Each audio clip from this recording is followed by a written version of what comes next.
പൊട്ടിക്കണ ചോദിക്കാണ്ട് ആളില്ലാത്ത വീട്ടില്? ഇങ്ങനെയാണോ നിങ്ങളുടെ വീട്ടില് പഠിപ്പിച്ച് വെച്ചേക്കണത്? ആളില്ലാത്ത വീട്ടില് ഇങ്ങനെയാണോ നിങ്ങൾ പഠിച്ചു വെച്ചേക്കണ്? ഇതാണോ മര്യാദ? ആളില്ലാത്ത വീട്ടിൽ കയറിട്ട് പൊട്ടിക്കാനായിട്ട് നിങ്ങൾ എന്തെങ്ങനെ? കൊഴിഞ്ഞു പോണെന്നുണ്ടെങ്കിലും ചോദിച്ചിട്ടാ പൊട്ടിക്കാൻ പാടുള്ളൂ. ആളില്ലെങ്കിലും ചോദിച്ചിട്ട് വേണ്ട പൊട്ടിക്കാൻ.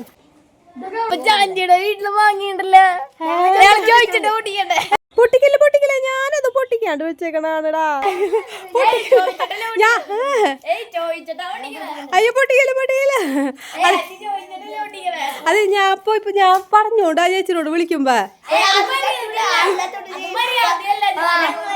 പൊട്ടിക്കില്ല. ഞാൻ പൊട്ടിക്കല്ലേ, എന്താ നിങ്ങളോട് പറഞ്ഞാ മനസ്സിലാവില്ല? ഞാനത് പഴിപ്പിക്കാൻ വേണ്ടി വെച്ചേക്കണത്. പൊട്ടിക്കല്ലേടാ.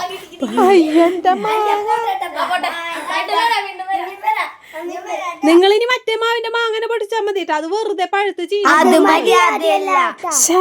എനിക്ക് എന്നിട്ട് കേടായിരുന്നു, എന്നെ കൂടി ഞാൻ തന്നെ തോറ്റ്.